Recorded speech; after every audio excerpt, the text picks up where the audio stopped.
5 years ago, the only people drinking gin were your nan and her best mate Nora. But now you can't walk down any high street without tripping over a gin bar. Last year, we bought £2.3 billion worth of the stuff. Cashing in on gin mania are cousins and bar owners Jacque and Ashley. They're a colourful pair. Well, they call us Elbow and Rodney, so... who saw an opportunity and quite literally blagged it. We've both done well previously, like, and had decent paid jobs and things like that. And because we've always lived quite well, we were always just spending our money, basically. We weren't putting nothing aside, were we? So then when the opportunity popped up for a bar, there was no funds in place whatsoever. We had 500 quid each we put in? Yeah, we had about 500 quid each. It was my last 500 quid to my name. My missus was going nuts. Like you mad, you've never even worked in a bar. So you don't even like going to bars. And when we first opened, we'd open on a Friday and we'd take 80 quid. We were sitting there. Yeah, we'd sit there thinking, what the f*** are we doing? And we'd be sitting there 80 quid. The doorman would be 72 quid for the night. Drawing out my wages to pay... Float and pay float. Doorman, everything, yeah. And then I think we had a couple of decent rugbies or something like that. We had Christmas parties. We had Christmas bookings, things like that, which brought in a bit of cash flow, and we said we've got to do something, or just get rid of it. But instead of getting rid of it, they gave it a makeover. So we went for a different concept, went for flowers and floral and Instagram pictures and blah, blah, blah. It's all about, is it Instagrammable? Yeah, so if somebody was sitting there, would you want to take your picture? Is it a nice enough... Yeah, on every angle type of thing. Now they've got 2 gin bars, one in Cardiff and one in Penarth. So at 29 and 26, they're still young, they're Welsh, but are they pretty minted? You're not going to get rich quick. You're not going to get rich quick. It's not about opening a place, keeping it open for 10 years and just being, I don't know, plodding along for 10 years. You're better off opening with great concepts, opening as many as you can, as quick as you can, and selling them as a chain as quick as you can, whilst they're still doing well. And that's what we're trying to do. The next step is to boost their profit margins. So today, they're visiting a local distillery to see if they can get a better price on their house gin. So we're trying to persuade them to give us a better deal on... For us to source locally rather than internationally. So we get a lot of tourists here on a Saturday in Penarth, so... We're going to really try and play on that and try and hammer them for a good deal. We're not going away. We're not going out and spending 4 hours of our day there for £1 off a bottle. We like to put the pressure on them. How much do you believe in your product? So put your money where your mouth is. Yeah. If they're not confident enough to give us some free stock and see how it goes with the customers, why should I stock it? You know what I mean? So... Yeah. Off to the distillery to bag a good deal and some free stock. I brought the file that makes us look really professional. Look at the stuff in there, just my hair wax. Just my hair wax. So when they say, what's in the file? Yeah, I've got invoices in here, I've got documents in here. Put it out on the table, right? And when we're talking about pricing, I want you to tap the file, right? And say, you know, I got pricing in here for other people. For Beefeater, you know? I got pricing, I got wholesaler pricing in here. What time are we meant to be there? Are we like an hour late? It's good anyway, it makes them more desperate. Are we late? Yeah, because like, know when you're waiting for something? Hiya Tan, you okay? Yeah, sorry we're running late. The ETA's 14 minutes. Ask us that toilet I can use? Jack's asking for a toilet he can use. I'm going to piss myself. Oh, here we go. Look at that. Their destination is Hensall Castle, an 18th century pile that is now a wedding venue and home to a brand new gin distillery. Right, hustle time. So this is our more premium range of spirits. So within this... Tanya and Andy from the distillery have an impressive range of flavoured gins. We've got an orange gin, we've got a rhubarb and vanilla. But they're not why Ashley and Jacque are here.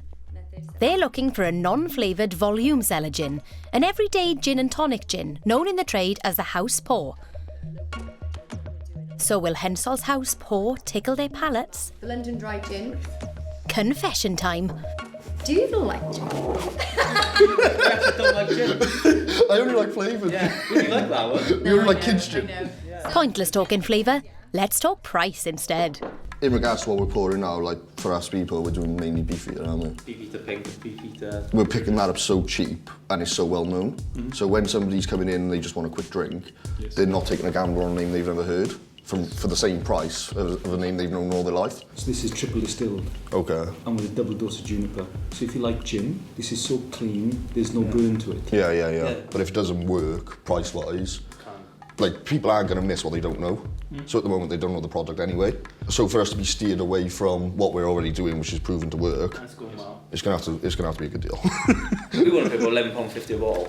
Okay. What are you paying at the moment for Beefeater? About 13. Yeah. What about Pink? £14.03 pence. Something like that, yeah. And just while the numbers are crunching, if the boys are taking a new brand, they'll need a new bar menu. Maybe the distillery can pay for that. Basically, we would give you free for all on the menu to push your product. Yeah. And then in return, we'd look for a nice sweetener to start pushing your products on. Yeah. Okay.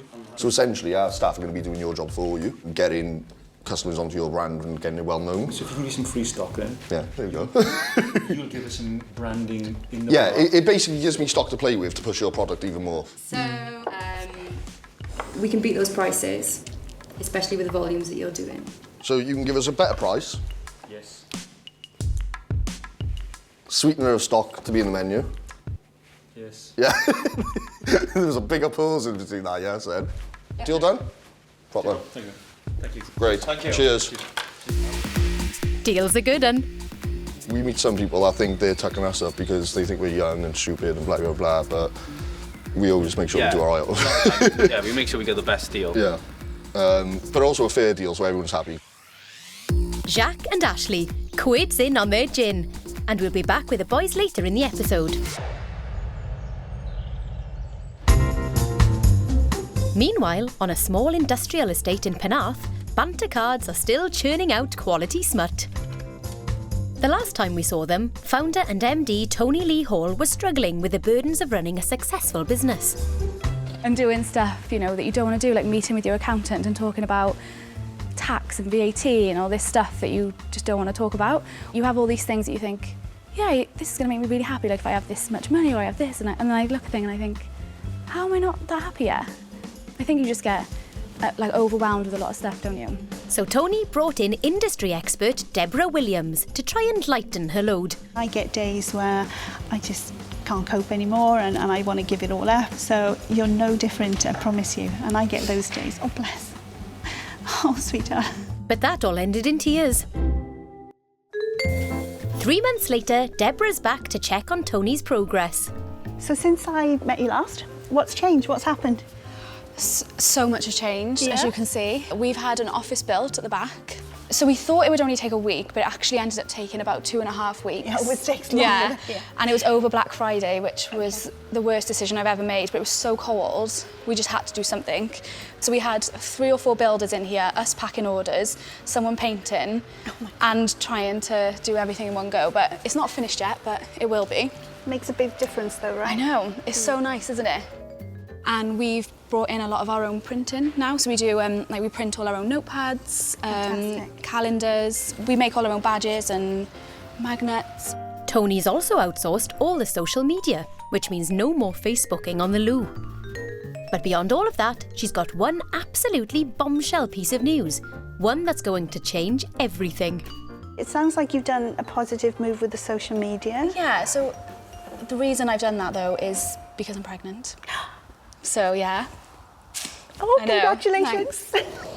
Yeah, so I'm due in That's July. wonderful Oh God, news. now I'm going to cry again.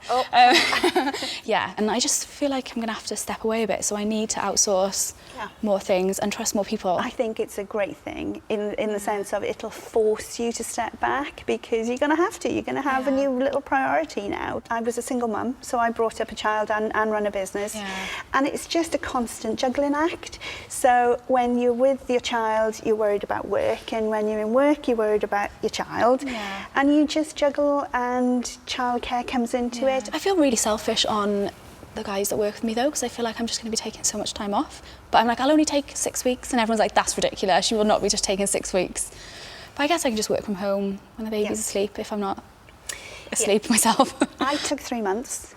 Hindsight, which is a wonderful thing, I wish I'd taken more time because you'll never have that opportunity again. Yeah, I think it'll be good for me because this is all I've done for the last 4 years. Like I'm never at home just sat watching TV. I've always got my laptop out making stock or crying. So hopefully it'll give me some time to realise that there is other things you can do in life other than make sweary cards. So yeah, it might be nice. While sister Jade takes over the reins, it'll be Banter without Tony, and Tony without Banter. Is that a good thing? I honestly, genuinely believe that Banter Cards could just grow massively, and especially if I step back a little bit, I'll be able to look at new stock ideas and just see where else we can expand. I want something that I can pass on to like my nieces and nephews, or or my own kids. Yeah. A whole new generation making smutty accessories. What a prospect. Last time on Young, Welsh and Pretty Minted, You good? we met Ibi Tarafta, barista by day and designer to the stars by night. His latest client is larger-than-life pro golfer Andrew Beef Johnston.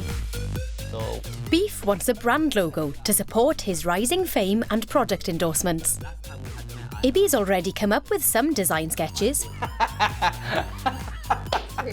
that was your golf tee. Are you sure? That's not a spliff, man. That met with Beef's approval. Today, Ibi's in London to present the final product. It's gonna be good. It's gonna be good. Everything's ready, everything's on point. I'm excited. I've been through this presentation in my head so many times, and from both sides, how they're gonna react and how I'm gonna present. Lining up to be wowed by Ibi are Beef, his fiancée Jodie, and his manager, James Lippett.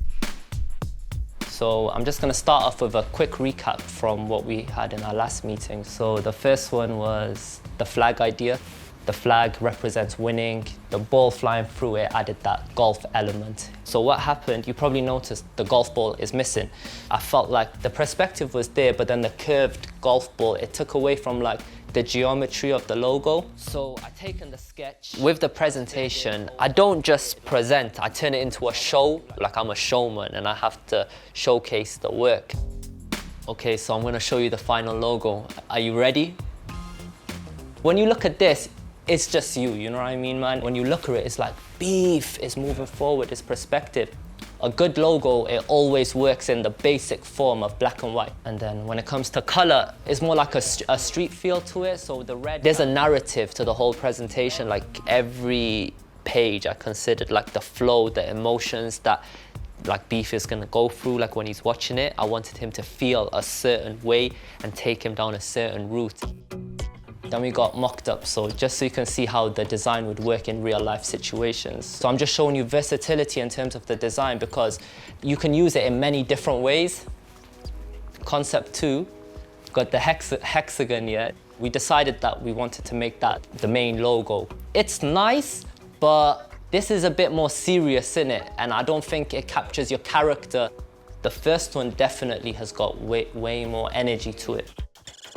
Yeah, amazing. I always had in my head the sort of hexagon shape, and that was the one that's been on my mind. And as soon as I saw the other one, it just instantly hit home. The whole shape of the flag, it really shouts out exactly what he's all about, his personality, and it's just amazing. Yeah, it's really cool. And then the third idea was the silhouette. Again, this is like a supporting graphic, so your silhouette will work with your main logo. They work together, they support each other. So this could be used as a promotional pin. And then partnerships, just to show you how the design would work alongside your partners. So look at that, we have the beef, you know what I mean? It just goes hand in hand. Before I come into the meeting, I knew how their reaction is gonna be. Even the breaks, where I used his images. That looks I want that right now. Do you know what I mean? That's. Now when they think it's over, it's not over. I take them down another route. I show them another vision. I got some stuff for you guys, man. So you got a T-shirt here. Well, obviously you're gonna be a dad and everything going into the new year. Oh, that's amazing. I really make sure that every part of the presentation, it just hits home and has maximum impact. It was like a perfect project, this project. So, and the client, the work, everything is just worked out so beautifully. That jumper was so cool as well. It's just all perfect, and then obviously the hats. Yeah, it's strange. You meet him for half an hour, and he's drawn up a design like he's known me for 10 years. Yeah. Yo. That is brilliant. Thanks, man. Another satisfied client. Next up for Ibi, fly out to meet Jay-Z's people in NYC on Saturday. then back for a double shift in Starbucks on Tuesday. Ibita after, the jet-set barista.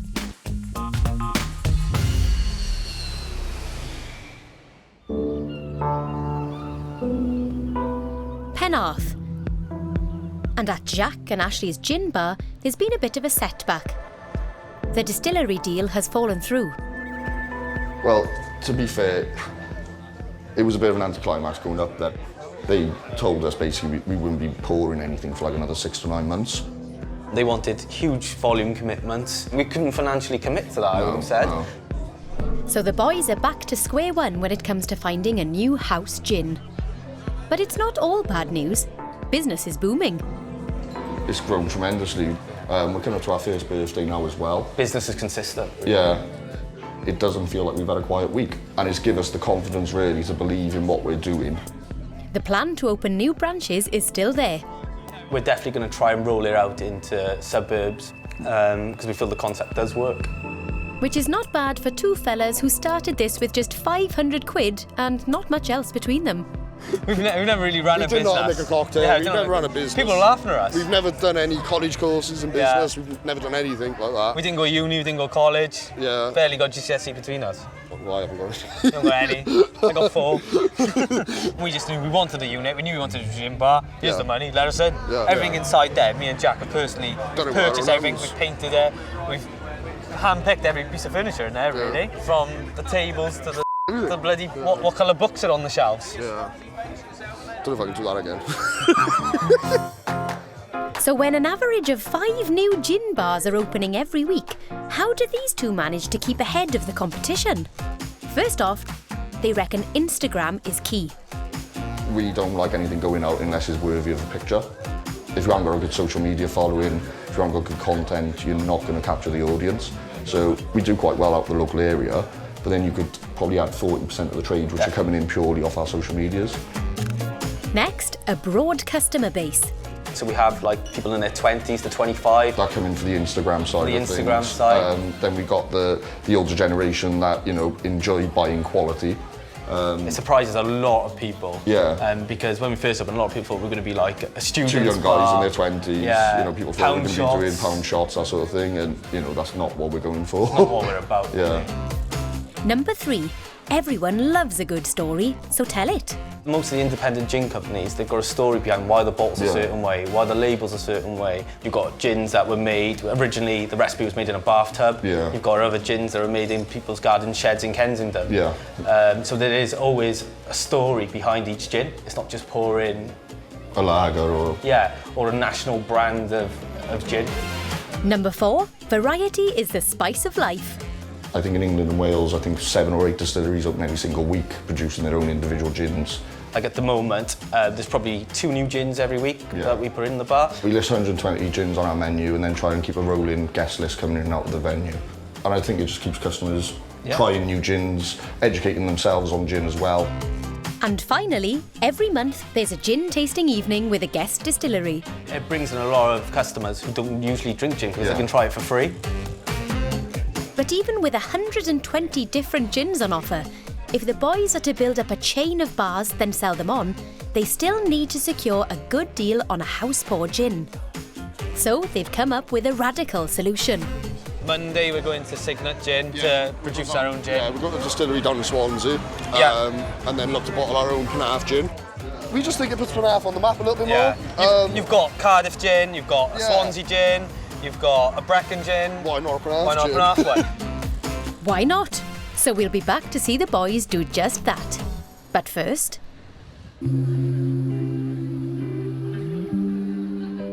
the Pump House, Barry. Venue for a very special birthday party. And who's 4 years old today? Is it a little boy or a little girl? Well, actually, it's neither. Tony Lee Hall's had her ups and downs recently, and now she's expecting. But that doesn't mean she can't celebrate 4 years of filth with Banter Cards. Everyone we've invited is everyone that's helped. So I've just made everyone a card each, and then I'll just mention them in the speech and just give them a few drinks vouchers, just to say thank you. That's it really. Yeah. she works 24/7, like she's never not working, and obviously it's paid off. Look how amazing she is. Like she's done so much. I don't know, I think she's just done absolutely amazing. Like, only Tony. I'm so glad you're here, Raj. Oh, I love my darling. Oh. I've never been this happy. I'm just so grateful. I can't believe people turned up, and yeah, I was so worried, and it was also just ridiculous. I worried for a whole month. So yeah, I'm so happy.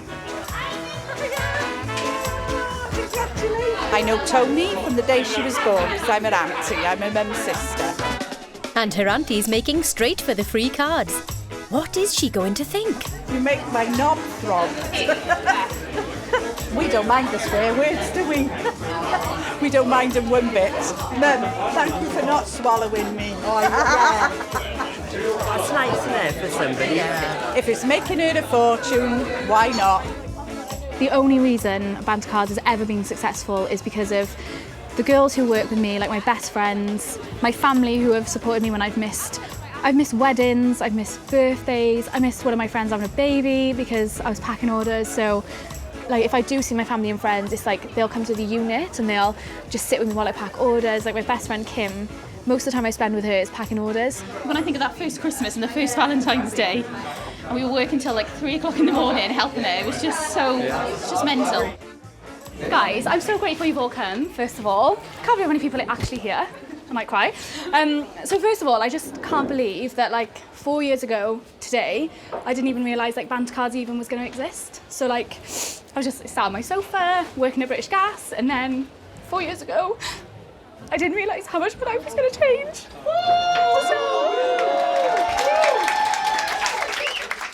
One of the worst things about working for yourself is that nobody ever says that they're proud of you or that well done. So I think this is an opportunity for us all to say to her, well done, and how proud we are of what she's achieved. Only because of you though, because No, you build absolutely it. not, Tony. You know, at the end of the day, Tony's the driving force behind Banter Cards, and that's why we're all here today. So we've got some nice flowers for you there, Tony. Aww. Yeah. Oh, I love Peony.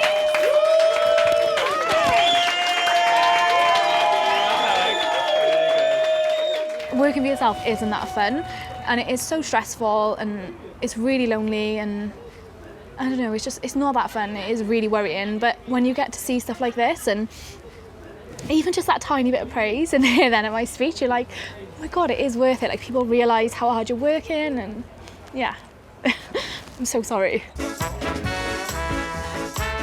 Tony Lee Hall, mistress of mucky merchandise and imminent mum-to-be. 9 months in the tub, should have taken it up the bum.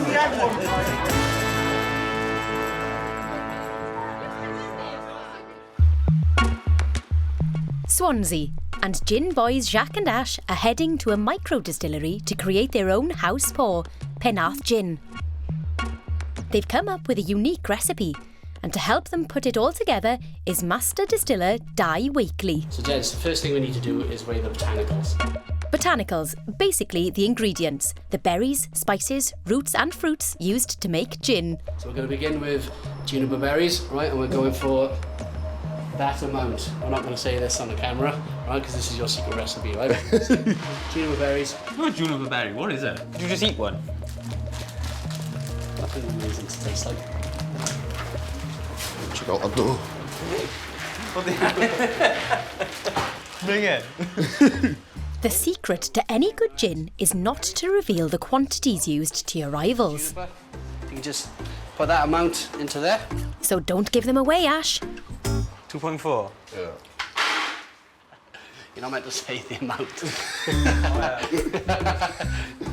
Jack, tell me when it's 2.4, because I won't know. You still say the amount. Dough. Cool, that's your juniper. Now we're going to put some coriander in. 850, yeah? Might as well have done with it and put the recipe online. Moving on. So cardamom next, gents. That's your orris root, that's your flavour binder. Now we've got angelica root to get some earthy notes. We've got some dried lemon peel, dried orange peeling. Nice. A lime peel, all right, so we hand peel the limes. Okay. And then we got licorice. Don't say the numbers, eh? Don't say the numbers. Cool. And then we've got the grains of paradise. Gents, you have weighed up all your botanicals. And then we're going to just start pumping this. Yeah. Yep. This is your 90% ABV grain alcohol, strong enough to take the top of your head off. 150 litres of it. That's it now, isn't it? Or thereabouts. Cool. Now we need to add the botanicals. Get it right in there. That's good, boys. Top up with water. Pretty much 50-50 alcohol versus water then, right? 6 hours of distilling later, the first 350 bottles of Penarth gin enter the world. Feels like we're holding a newborn baby between us. 8 weeks later, it's time for the official launch party. Even though it's been their house pour since well before Jacque stopped shaving. And even though they've already sold several hundred bottles. We've had bottles go to the States, we've had bottles go to France, we've had bottles go to Spain. And more than a few have been downed by the good people of Penarth. The most popular that we sell, hands down Penarth, hands down. Outsells everything 5 to 1 at least. Citrus notes behind it, the juniper lead taste, it all comes together with the orange and rosemary that we put with it. So it's a real good one. The bar's a year old, they've got their own popular house pour. So what now for the gin boys? Well, those expansion plans are definitely taking shape. We've recently had an investor come into partnership with us. He's become a shareholder of our business. Do you mind if I get filmed as well? Oh, get in your day. They told me they wanted to open maybe up to another half a dozen bars in similar locations to Penarth, affluent sort of suburbs. And I just thought there was a great plan. Half a dozen new premises. That's ambitious. I have absolutely no doubt they've got everything it takes to make a success of this business. Otherwise, I would not be investing a penny in them. We're just really excited, really. We're never really happy with anything that we do. We just try and always move forward with it. So whenever we reach one hurdle, we try and set ourselves another hurdle, and that's why we keep ourselves going, really. So. Jacque and Ashley, the Del Boy and Rodders of gin. This time next year, they'll both be billionaires.